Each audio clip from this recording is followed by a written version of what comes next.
বাঙালি খানায় সবাইকে স্বাগত জানাই। আপনারা তো অনেকভাবে শীতের সবজি রান্না করেছেন, একবার আমার মতন করে সহজ পদ্ধতিতে আপনিও শিখে নিতে পারবেন ছোট ছোট টিপস সহ। আজকে কিন্তু এই রান্নাটি করব মশলা ছাড়া। বাটা মশলা অথবা গুঁড়ো মশলা দুটোই কোনোটাই ব্যবহার করব না। খেতে কিন্তু অসম্ভব ভালো হয়েছিল। তবে আমি আজকে এখানে কিভাবে বাটার সবজি রান্না করব মশলা ছাড়া, চলুন সেটা একবার দেখে নেওয়া যাক ভিডিওর মাধ্যমে। সম্পূর্ণ ঘরোয়া উপকরণ দিয়ে আপনারা রান্নাটা খুব সহজে করে নিতে পারবেন। তবে আমি আজকে এখানে কিভাবে বাটার সবজি রান্না করলাম, চলুন সেটা একবার দেখে নেওয়া যাক ভিডিওর মাধ্যমে। বাঙালি রান্না ঘরোয়া উপকরণ দিয়ে। আপনাদের যদি রান্নাগুলো পছন্দ হয় তাহলে চ্যানেলটি সাবস্ক্রাইব করে দিয়ে পাশে থাকবেন। পাশে থাকা বেলটি বাজিয়ে দেবেন, নইলে নিত্য নতুন রান্নার নোটিফিকেশন পাবেন না।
গ্যাসের ফ্লেমটা অফ করে দিয়ে 5 মিনিটের জন্য স্ট্যান্ডিং টাইম দিতে হবে। তারপর সার্ভ করব।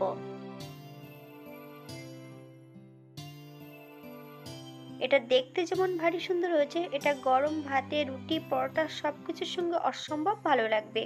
আপনারা একবার বাড়িতে একই পদ্ধতিতে বানিয়ে নেবেন। এই রান্নাটিতে কোনো বাটা মশলা অথবা গুঁড়ো মশলা দেওয়ার প্রয়োজন নেই। এটা মশলা ছাড়া আমি রান্না করেছিলাম, এটা কিন্তু খেতে খুবই সুস্বাদু হয়েছিল।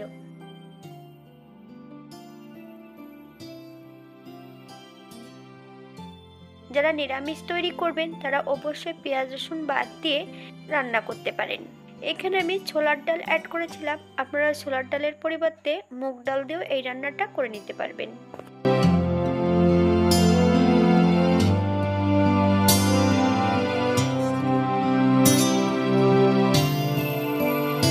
আজকের ভিডিওটি এই পর্যন্ত। সবাই সুস্থ থাকবেন, ভালো থাকবেন। অন্যদিন নতুন রেসিপি নিয়ে আপনাদের সামনে আবার আমি হাজির হব। নতুন ও পুরনো সকল বন্ধুদের অসংখ্য ধন্যবাদ ভিডিওটি দেখার জন্য।